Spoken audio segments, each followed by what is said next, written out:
going to read from Micah chapter 6. Micah chapter 6 and verses 6 to 8. Micah 6, 6 to 8.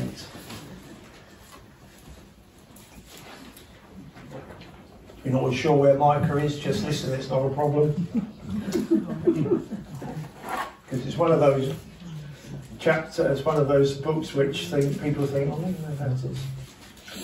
When I was a young man, many years ago, someone actually taught us the books of the Bible.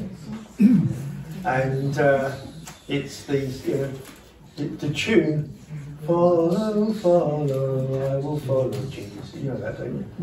Well, we used to sing Genesis, Exodus, Leviticus, and Numbers, and on it went. So what used to happen in our Covenanter group, our youth group, was when somebody said Micah chapter 6, you'd hear all these people go, trying to figure out where it was. Micah chapter 6, verses 6 to 8. The word of God says this: with what shall I come before the Lord and bow down before the exalted God? Shall I come before him with burnt offerings, with calves a year old? Will the Lord be pleased with thousands of rams, with 10,000 rivers of olive oil? Shall I offer my firstborn for my transgression, the fruit of my body for the sin of my soul? A horrible thought. And then it says this: he has shown you, O mortal, what is good. And what does the Lord require of you? But to act justly, and to love mercy, and to walk humbly with your God. Do you know, these days we talk about needing to know the times and what to do with them. That comes from 1 Chronicles, you probably remember that verse. And I often think, well, what should I be doing? I got a bit of help the other day. As a man of 70-something, I'm not going to say quite what, I'm a pensioner, and I got a letter from my company pension scheme. And it started off by saying this: dear Mr. Bridle, we are pleased to confirm that alongside all the other eligible scheme members, you are due an additional pension. Yes, thank you. And then it goes on to explain the complications of that, as explained under the scheme, this reward is being added because of whatever. And then it says the trust has determined each member's share of this surplus proportionately. And then in big bold letters halfway down it says what this means for you. For you, the additional pension is 36 pence a year before tax. 36 pence a year. And then it goes on to say, gives me some advice about this. It says, please note that the timing of the payment is not guaranteed and you should not make any financial commitments. Well, I'm not making any financial commitments.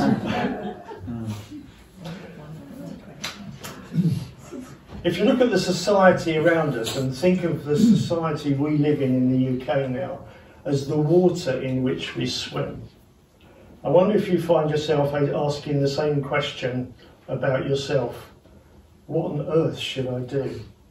As a Christian person, how should I respond to the world around me? Because we need to realise that the Judeo-Christian thinking and principles that have for hundreds of years been part of and central to our society are now being eroded significantly. To the point where at the level of the wider society, it has to be said that Christianity is no longer the water in which we swim. Britain can no longer, in my view, be seen as a nation that is Christian. There still are Christian values here, but they've been eroded significantly. Would you agree? Yes. Frankly, there are times when I look at our nation and think it's got more pagan values than Christian values. And in all of this, over the last few years particularly, I think we Christians have been caught off guard. A bit of a sense of bewilderment. What on earth is going on? To the point where at times I hear Christians and Christianity actually being described as the real evil. Don't you? Haven't you heard that?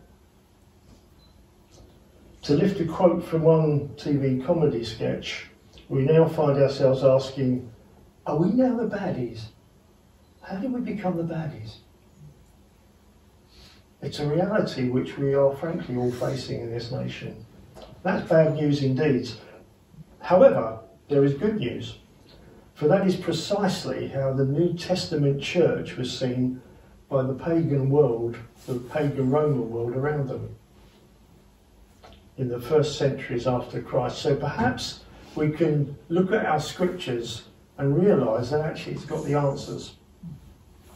That if we read the book of Acts and we read Paul's letters and Peter's letters and Hebrews and so on, we can draw out what the Lord is saying to us about how we should now live. What should we now do? Having said that, we can go back even further from the New Testament to the Old Testament, which is where we've gone this morning, to Micah. Because our reading says, he has shown you, O mortal man or woman, what is good, and what does the Lord require of you? To act justly is the answer. To love mercy is another answer. And to walk humbly with your God.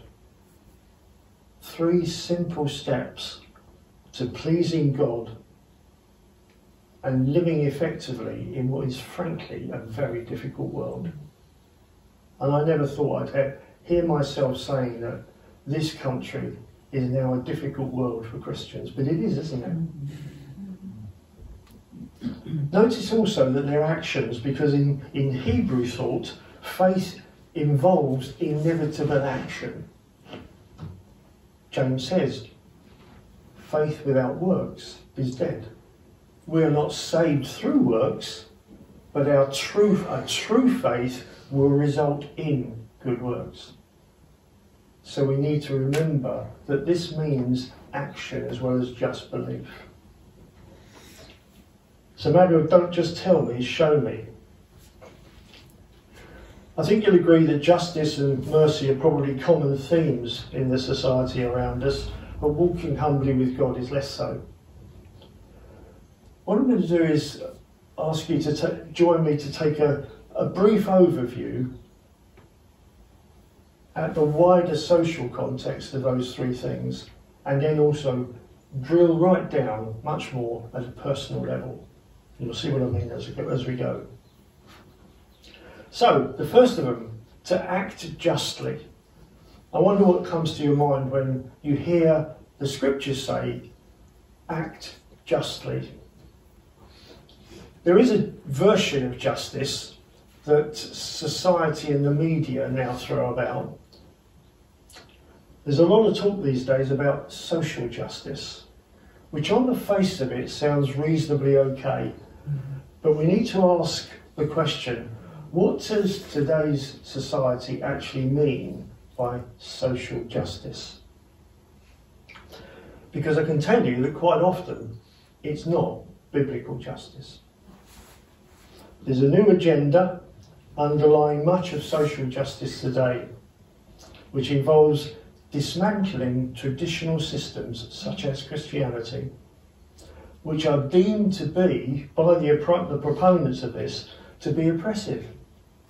You can actually hear people these days talking about Christianity and our history of Christianity as being an oppression. And what this social justice thing that's in the world these days is saying, what we need to do is to take the power from those who are deemed to be oppressors, whether they are or not, and redistribute it to supposed oppressed people, victims.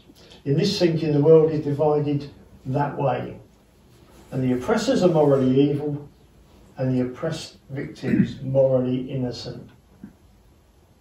And unfortunately, they are now twisting and redefining oppression as coming from religion, Christianity, and so on. That's the reality of the world in which we now live. And what they want to do is to dismantle the system which has been around for hundreds of years and which has kept this nation on track as a godly nation. No one's suggesting for one moment that this nation hasn't made mistakes, failed and gone wrong. But now we're told it was always going wrong. That in itself is wrong. It is error, and frankly, in my view, it's a lie. This nation has been a blessing to the world. This nation has been used mightily, even though in it there have been failures and things that shouldn't have happened. So much for society's popular version of justice. What about justice according to the scriptures, especially at a personal level? Well, if I was to ask you, how would you define biblical justice, I wonder what you would say. Because what it's to do with is to do with righteousness. Righteousness as defined by who? By the character of God himself. That's what biblical justice is. That's what real justice is. As God is to us, we are to become like that to others. So actually, what would Jesus say and do is a very good question to ask. In a setting where you don't know which way to turn. But how would Jesus respond to this is a superb question to ask, because we want to be like him. We're called to become like him. Now we could start from here saying, well, okay, if it's a Christian, a biblical justice, then we need to talk about social action, modern slave issue, challenging modern slavery, racism, all that kind of stuff. Absolutely, absolutely. But for today, I'd like to get very, very practical at a nitty-gritty personal level. I want to suggest one central principle amongst others for acting justly on a day-to-day basis, and it's the word acceptance. Not accepting somebody because and their behaviour, but accepting them as a human being made in the image of God. I know when I became a Christian in 1968, I know that when Christ met me, he said to me, accepted. I know that is central. Not accepted because of what I was, or what I'd done, or what I hadn't done, but accepted because I trusted in the finished work of Christ on the cross. We are called to accept others so that we can be the means whereby they are open to hearing the gospel of Jesus Christ. We need, therefore, to accept people. Accept them because they are loved by God, whatever they're like. Now I can tell you, just yesterday, I was fuming about a situation, and I was tempted to not accept an individual because of their behaviour and their attitude to someone I loved. Honestly, that's how it was. 50 years a Christian, and I still have the challenge. And so do you, don't you? Really? We need to be constantly on our guard and recognise we have to accept people at the start, and then, yes, we accept them as they are, but we love them too much to leave them like it. That's what Leighton Ford said, who is a colleague of Billy Graham's. We love them as they are, but we love them too much to leave them like it. So it's not simply accepting everything about them, because what we want to do in the end is to present them perfect before Christ. Colossians 1:28. That's the point. So we put people in mind of the truth, not to bash them over the head with stuff, not to condemn them, but rather so that when they stand before Almighty God in judgment, He is going to be able to smile and say, well done, to them. That's the heart that we must have. I wonder if you agree. To accept them and not prejudge them. Do you know the number of times I have failed very, very recently just in making assumptions about somebody, and then as a result finding I was on the wrong track about what they're really like. Have you ever done that? Mm-hmm. We all do it, don't we, frankly? We're all human. We do. So, can I suggest that this week, when we meet people, Monday, Tuesday, Wednesday, Thursday and so on, let's exercise some restraint and listen before rushing to conclusions.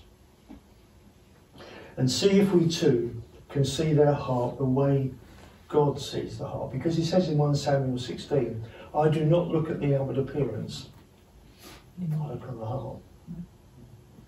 Why? Because He's interested in people's hearts. Because if He has their hearts, He has them as a whole. So there's a thought for you. And there are times when we can, frankly, use people. Listen to this by the author Scott Peck. He met one of his friends, and he hadn't seen him for a while, and he says this afterwards: I suddenly realised that for the entire 10-minute period I was with him, I'd been totally self-preoccupied. For the time before we met, I had been thinking of the clever things I might say to impress him. During our time together, I was listening to see what he had to say, only so I could come back with a smart comment or two. I watched him to see what effect my remarks were having on him, and afterwards I went over those things that I could have said to top what he had said. I had not cared one whit for my friend. I had treated him as a means to an end, rather than a person made in the image of God. Now, I'm not looking for a show of hands, but which one of us has not done something like that in our lives? I think that's a real challenge. It's so easy. It's so easy to be in competition with another person and to not listen. I know I've said it here before, but have you noticed that the word listen and the word silent have the same letters in them? So how do you listen? By shutting up. I'm talking about me now, as much as you hear. And frankly, men, ladies, we're not very good listeners, are we? True? We have to learn how to listen. But all of us are in the same boat, to some degree or another. So I suggest we take that principle and multiply it this week over all the hundreds of interactions we may have, whether it's with someone who's a peer, someone that we respect, or whether it's a friend or an enemy, someone you know doesn't like you, or whether it's a little child. You know how easy it is to not listen to a little child speaking and to write them off. Oh, it's little Johnny, he's being da-da-da-da-da. Hang on a minute, yes, he is little Johnny, he's being whatever, but he's still made in the image of God. So what I'm suggesting there in terms of justice is that we treat every person respectfully and therefore justly. So what about loving mercy? That's the second command that we're given. Now, if we talked about society and looked at the society for a moment, we could start talking about all kinds of social action, charity work, fundraising, Red Nose Day, you name it. Any activity which can be seen as giving something back. And we hear a lot about that, I think. I hear, I just want to give something back. Ever heard of that? I just want to give something back when somebody does some fundraising or something. Now, there's a genuine motivation there to reach out for the benefit of others, and it's successful. But I do wonder sometimes when I listen to people who say those sorts of things, how often it's a deeper desire to make ourselves feel a little better. Reason? Because we know that we spend a lot of our lives not giving but taking. And therefore we feel a bit guilty, and therefore I want to give something back. Now, I'm not criticising people who use that terminology, but I do wonder just what goes on inside us when we do say such things. Again, such enterprises as being applauded and can clearly result in disadvantaged people receiving benefit, and that's great, but it can fall rather short of what the Bible means by mercy. So, what is mercy according to Scriptures? The Hebrew word mercy actually is the word chesed, and what it is, it arises out of a choice to benefit another person without condition. No strings attached, no under the table returns. Now, I can tell you that I've been in a situation where I was a leader in a church many years ago, and I can remember that was a huge struggle I had. Helping people, why? Because they then felt impressed by me. I gained something, at least I thought I did. Do you understand where I'm coming from? How easy it is to give because you want to receive. I used to call it under the table returns. I give over the top of the table, but I'm getting something back underneath. And we can all do that, can't we? We've all done it many, many times. And I certainly have. It's been one of my biggest challenges. Do you know, in Deuteronomy 7, it says of the Lord, why did I love Israel? And you know what his answer is? I loved Israel because I loved Israel. He chose to set his love upon a people. Can I suggest to you that that's mercy? It's giving something, not because someone has deserved it, but out of sheer generous heart. Because God is a generous heart. He has an enormously generous heart, and we're called to reflect him.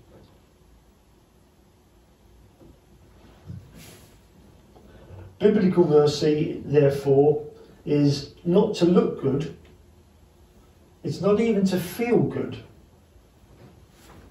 It's so that we are good. And because we're good. That's what mercy is about. That's what God's mercy is about. That's why Jesus tells us not to parade our good deeds in public. John will remember this.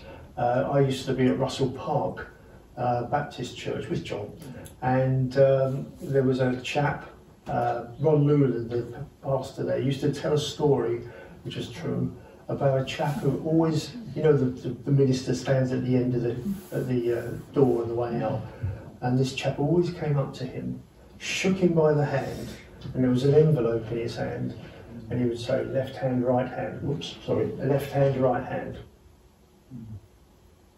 What he was doing was saying, there's an offering there, take it, but I don't want anybody else to know about it. It's between me and the Lord and you. How often do we want to do good but parade it around so others see it? And what the Lord is saying, don't let your left hand know what your right hand's doing. Then you'll receive a reward from heaven. Mercy. Mercy. We do it all for him, not for what we get. Now, listen to another author, a chap called Parker Palmer. He says this: everyone who draws breath takes the lead. Many times a day we lead with actions which range from a smile to a frown, words that range from blessing to curse, decisions that range from faithful to fearful. I am responsible for my impact on the world, whether I acknowledge it or not. So what does it take to qualify as a leader? Being human and being there is his answer. As long as I'm here, doing whatever I'm doing, I am leading, for better or for worse. And if I may say so, so are you. So what he's saying is, everyone's a leader in some context or other. Because leadership is a matter of influence. You influence other people around you, whether you realise it or not. I do too. The question is not, am I a leader? Have I got a badge that says I'm a leader or anything like that? But what kind of leader am I? There's an old saying that every contact leaves a trace. So trust in his amazing grace. What are people left with when you meet them and when they meet you? What sentences are you writing in people's lives? Because you know you are. If you're a dad or a mum, you've written pages, chapters into the lives of your children. What are you writing now? If you are a friend, you are writing in the lives of your friends. So am I.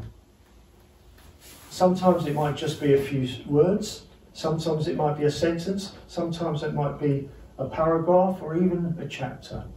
But each one of us is writing writing words and writing truth or lies in the lives of other people. You are a leader, whether you like it or not. I'm a leader, whether I like it or not. So what the Lord is saying, I suggest, in terms of mercy, is be merciful. Be merciful. Recognise the profound opportunity that you have to shape a life just by saying the right word, just by being there at the right time. And I must do the same. I know tomorrow I will do that. My best man at my wedding passed away. In London tomorrow I'll be at the church where I got saved at his funeral. And I know that what I want to do when I give a tribute is honour my friend Sid and honour what God has done in him and through him in the lives of other people. Now it's relatively obvious I could do that. But what am I like when I'm cross? What am I like when I'm miserable? What am I like when the arthritis is hurting in the hands? What am I like then? Am I going to impose that on other people? We need to be careful about how we live in the context of the ordinary everyday life with other people. Someone once said, we are called to plant trees in whose shade we will never sit. Have you got that? There are things that you will feed in and seed into other people's lives that you may not be the recipient of, you may never know, but someone else will, and that person will. And just another practical point at a very personal, relational level. Do you get overwhelmed? Do you get overwhelmed with all the needs around you? Where on earth can you start? What on earth, how on earth can I help people? There's so much. Listen to Mother Teresa. I never look at the masses as my responsibility. I only look at the individual. I can love only one person at a time. Just one.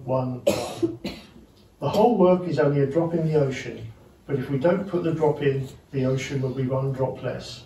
Same thing for you, same thing for your family, same thing for your church. Where you go, just begin. One.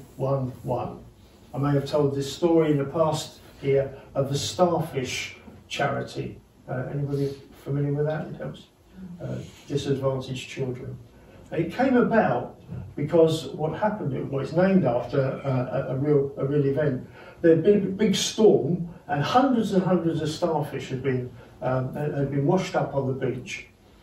And a little girl was walking along, picking up the starfish at a time, throwing it back.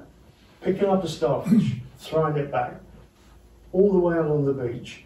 And this chap came along and felt a lovely thing to do. So he went up to her and said, "It's a lovely thing you're doing, but it's far too, how can you make a difference? It's far too much." She picked up another starfish, threw it in and said, "Made a difference to that one." That's how the Starfish Charity began, or that's the basis of that charity. You can make a difference tomorrow. You can make a difference after the service, here and now. You can bring a word of joy to someone's life, an act of kindness. I can do it too, or I can choose not to. Those acts of mercy, when we do it because it blesses another and for no other reason, that's biblical mercy. So be a leader this coming week by quietly planting some trees of biblical mercy in the lives of others. Finally, to walk humbly with your God. I'm sure you've noticed in this water in which we now swim, you might say something about God to someone and they say, "God, who's that?" And no concept. Over the past few years, we've experienced what the Christian writer Carl Trueman describes as the rise of the modern self. We must forsake any outside authority and be authentic to our own internal feelings, regardless of the impact it has on anybody around us. As Sammy Davis Jr. said, "I've got to be me." Or Frank Sinatra said, "I did it my way." Self has become the substitute for God.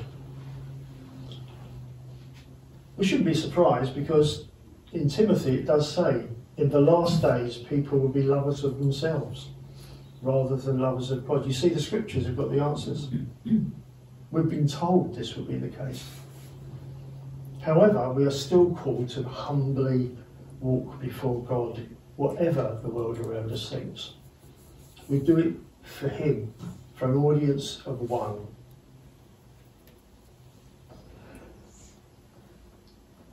Try and round things off by saying this. It's very easy to be doing stuff for the Lord, and as I said earlier, miss the point that actually we are not saved by what we do. We are saved by what He has done. There is only one way to eternal life, and that is through a faith in the Lord Jesus Christ and what He did on the cross for each one of us. His sacrifice is the only way that we can be saved. And in this day and age, it needs to be said quite clearly that that's the case. If you've placed your trust in the finished work of Christ on the cross, then you already have any identity which you're looking for. You're His child. You are loved by Him apart from what you do. That's a challenging thing to think about. So why not take some time this week to stop and ponder who God is and whose you now are. And if you're not sure, do something about it. We all need Christ. Every one of us. Everyone out there who says they don't need Christ needs Christ. He is the only answer, and He is the answer. So there you have it. What should we do? He has shown you, your mortal man, what is good, and what does the Lord require of you. And it's men and women, by the way. To act justly, love mercy, and to walk humbly with your God.